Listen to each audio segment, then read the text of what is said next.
Hello, my name is Dr. J. Michael Ryan, and let me begin by extending my warmest wishes and welcome to the conference today.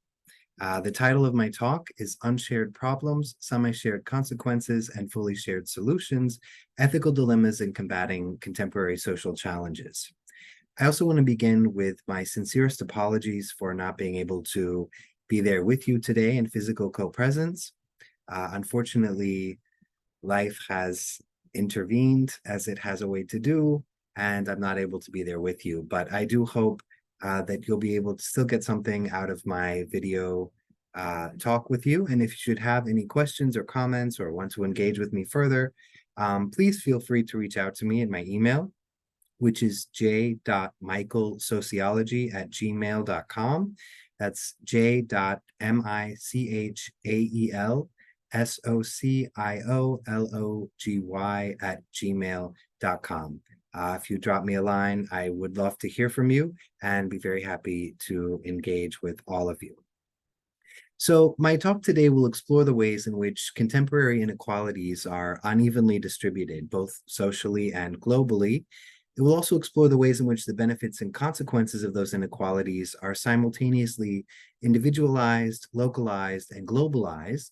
And finally, we'll explore how solutions, both unrealized and potential, have the possibility to benefit our collective humanity and the future of our shared planet.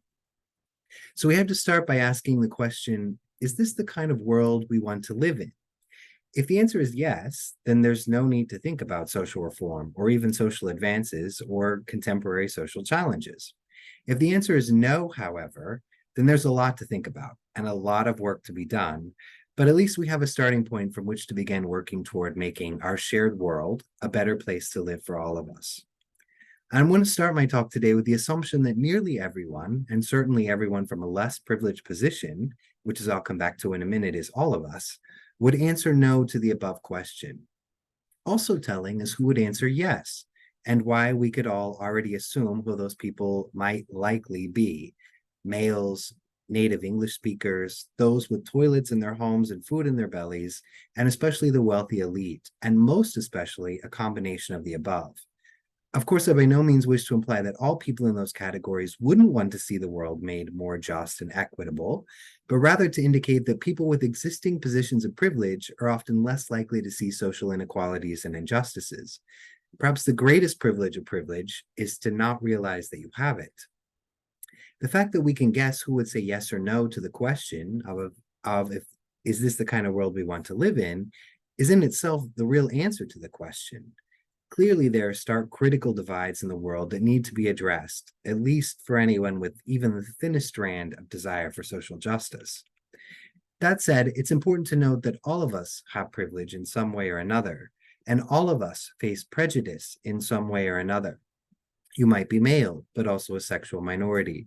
You might be able-bodied, but also a racial minority. You might be wealthy, but also a religious minority. None of us have privilege across all categories, and none of us face prejudice across all categories. And I raise this point because it highlights one thing we do all share, the understanding of what it is to feel injustice. Granted, the scale and scope of those injustices vary widely and with widely different material and social consequences, but the sentiment can often feel just as strong regardless of the actual impact. And given the seemingly increasing difficulty these days of finding a common ground, perhaps that common ground can, ironically enough, itself be the feeling of not being able to find one. So then the question becomes how to make the world better. And at least if you share a sense of social justice, better for who? Better for all of us? Well, again, we have to start with a question. What's wrong with the world today? And to that question, there are an innumerable number of answers. Racism, xenophobia, class inequalities, sexism, homophobia, the list goes on and includes nearly all of the isms and phobias that you can imagine, and probably some that you can't. Despite the purpose of inviting me for this keynote, however, I cannot give you any answers. And even if I could, I would not, because it's not the place of one individual, and least of all one with as many privileges as I myself enjoy, and I do have more than one or two prejudices as well. But it's not my place to tell others how to make their, or really our, lives better. What I can do, however, is to hopefully provide some tools to help us start thinking more critically about what social justice even means, what social inequality even looks like. So I can't bring you fish, but I can help you build a fishing pole. At least I hope so. You see, for me, that's the real role of sociology, not to provide answers, but to provide tools.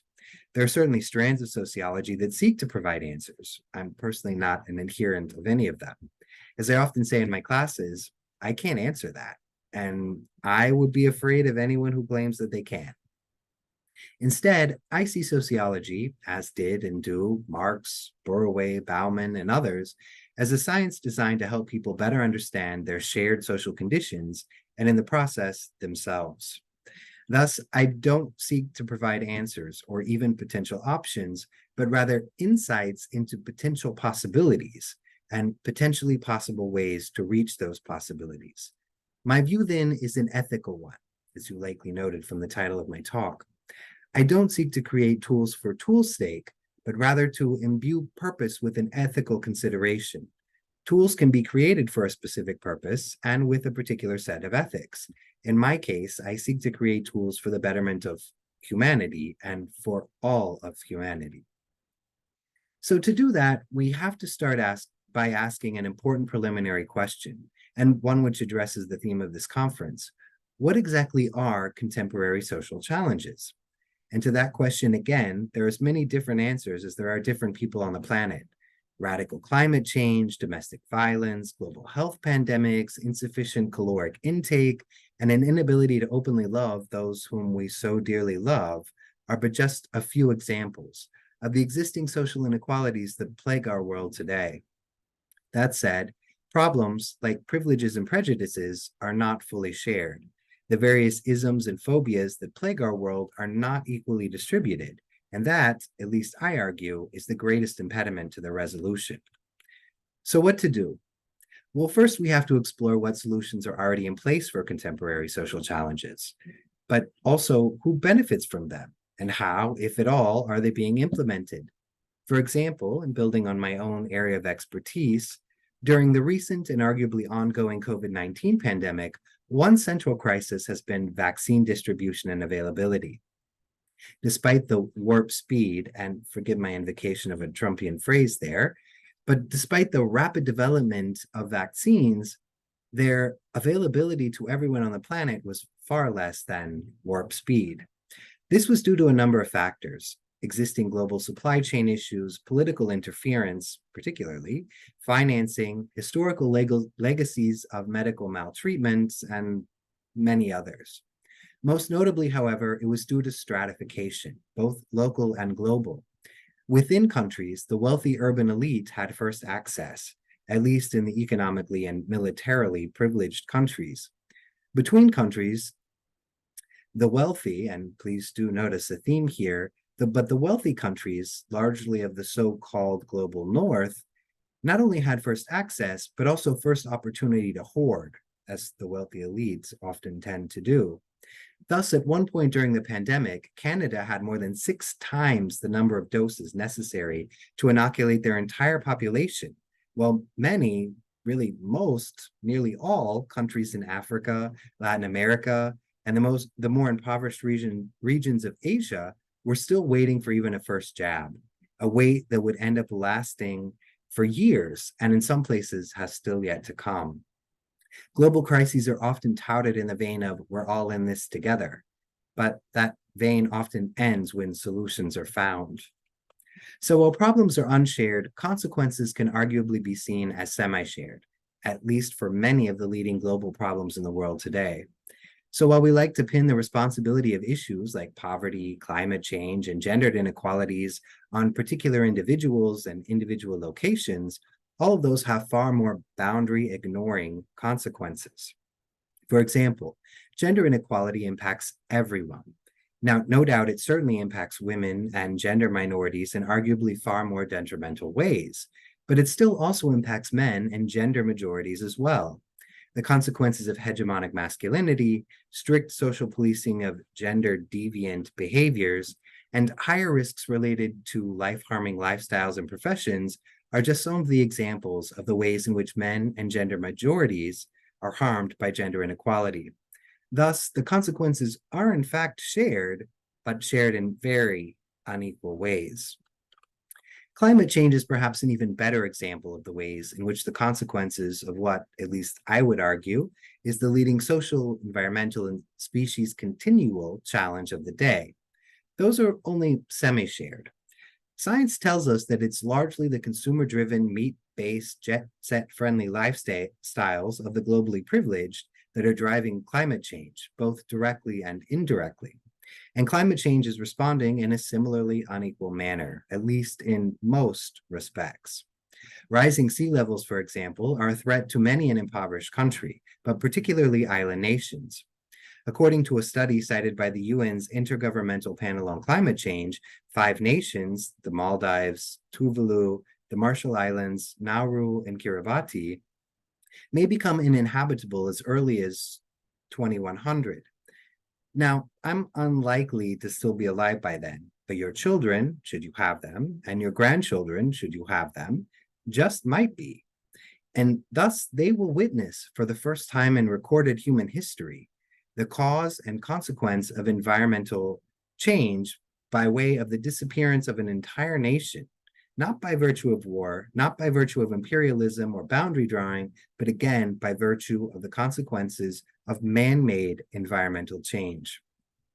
Thus, while the consequences of climate change impact everyone, record-breaking temperatures, for example, have become such a common headline that they're hardly a headline anymore, but the depths of the impact vary greatly. There's a big difference between having to pay a higher utility bill to run your air conditioner and having your home and your entire country swept under rising sea levels. So problems, consequences, what about solutions? What can we all do about this? Actually, I want to rephrase that. What must we all do about this? As a social activist myself, I've long argued that the first step in providing any solution is in raising awareness. That's the major factor that drives me as a scholar and as a human being. And in grand accordance with core feminist and Marxist principles, I see consciousness as the first necessary step to liberation. Consciousness, however, is the not at all easy part. The next step is action, and that is perhaps where it becomes more difficult. People are often not willing to act unless they feel the burden of the problem themselves or will find some immediate profit in the solution. Unfortunately, with many of the more pressing social problems of the day, solutions are often not immediately felt, particularly by the privileged elite. And it's for that reason, the semi-shared consequences, that raising awareness of the unshared problems becomes so critical to the shared solutions. So again, what to do?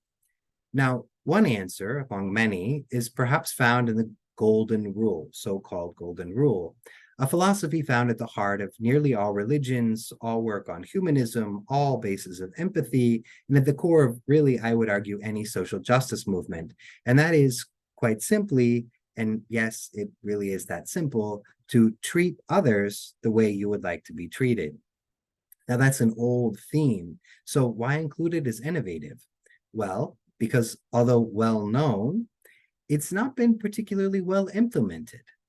So while we're often comfortable treating others, who are in fact not in part of the other, similar to ourselves, because the more of an other someone becomes, especially from our own core identities, the less likely we are to think of them as worthy of even being treated as an other. The innovation here then wouldn't be the idea, but rather the implementation, which can really and truly be just as simple as doing so. Philosophy's fantastic, but action can often be even better. Although we've broken them apart a bit in this talk, it's important to remember that problems, consequences, and solutions are all too often disentangled, when, in fact, they're highly tangled and interdependent. In a world where problems are growing increasingly global, and I want to invoke Beck here and think about things like nuclear obliteration, a real threat, the growing inevitability of an inhospitable planet, and the already unsustainable levels of inequality. Amidst that, there's a growing, really demanded need for an understanding of how seemingly individualized problems have, in fact, both communally, including at the local and global level, they have shared consequences. Raising awareness of that fact, as profane a word as fact is these days, that's really critical. It's only then that we'll be able to seek out truly globally shared solutions. So, in conclusion, I thank you for your time, and I hope that some of the ideas I've presented here today, however brief, will serve as tools for all of you. Tools that you can use to help make your own lives better, tools you can use to make the lives of those around you better, and tools that you can use to make all of our lives better. Because in the end, and like it or not, we're all indeed living in a shared world, on a shared planet, and facing at least some very similar shared social problems. And these are shared social problems that have a strict call for a shared social solution. True social justice comes not when only the problems, but also the consequences are shared, and then only when the shared solutions are implemented to the benefit of all.